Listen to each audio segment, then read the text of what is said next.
Grabe to mga idol. Kung ikaw ay isang fan ng Golden State Warriors, baka hindi ka makatulog ngayon. Dahil habang 3-5 ang Warriors matapos i-trade itong si Jonathan Kuminga, ang Atlanta Hawks naman ay 3-0. Dito nga sa Kuminga era. At oo, mukhang pagsisisihan talaga ito ng GSW. Isang 23 years old, explosive, elite athleticism, two-way potential. Sa first 3 games niya nga sa Hawk, ito nga ang naitala ni Jonathan Kuminga. 21 points per game, 8 rebounds per game, 3 assists per game, 68% field goal, 56% from 3. Grabe, plus 20 pa yan mga idol. In just 26 minutes per game. Samantala ang Warriors, after ng Lakers loss, mukhang gloomy ang vibe. At ang masakit nga rito mga idol, may player na minus 30 sa 30 points blowout pero hindi man lang pinag-isipang i-bench. Sino nga ba to mga idol? Guess what kung sino? Alam niyo na kung sino to. Oo, pinag-uusapan niya natin mga idol. Alam niyo kung sino? Si Draymond Green. Dahil ito talagang si Steve Kerr na sobrang loyal nito no kay Draymond. Sabi niya rito, defensive genius daw itong si Draymond, competitive, important sa championship. Totoo naman mga idol.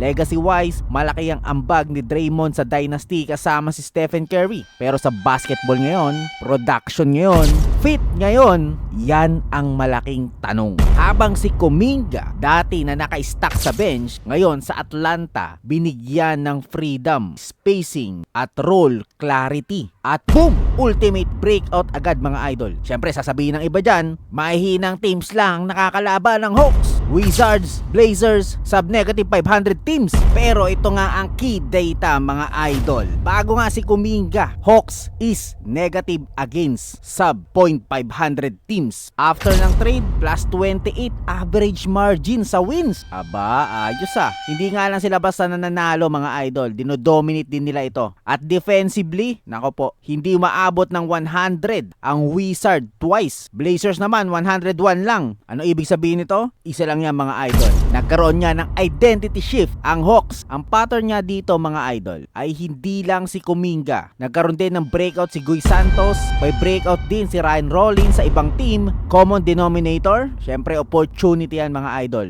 At sinong nagbibigay ng opportunity? Coaching, di ba? Kung may mas malaki at mas athletic, mas switchable lineup ang Warriors, bakit hindi nila ito tinuloy? Kasi nga, kapag gumana ang lineup without Draymond Green, mababasag ang narrative at doon na nga papasok ang ego at championship loyalty. Pero hindi ko naman sinasabi na wash talaga itong si Draymond ngayon. Pero sa basketball is about windows mga idol. Kung mas fluid niya ang offense nang wala itong si Draymond, kung mas competitive ang young core, bakit hindi nga nila subukan? Samantalang ito si Kuminga, mag-earning to ng big soon. Pero siya nga ang naging scapegoat. Instead of adjusting the system, tinanggal ang piece na hindi fit sa system. At ang tunay nga na issue ng Warriors ay hindi talent mga idol, hindi age. System rigidity, coaching stubbornness, loyalty over evolution. Habang ang Hawks nag-e-evolve around youth and athleticism. Habang ang Warriors pilit na pinipilit ibalik ang formula ng 2018 sa 2026 NBA.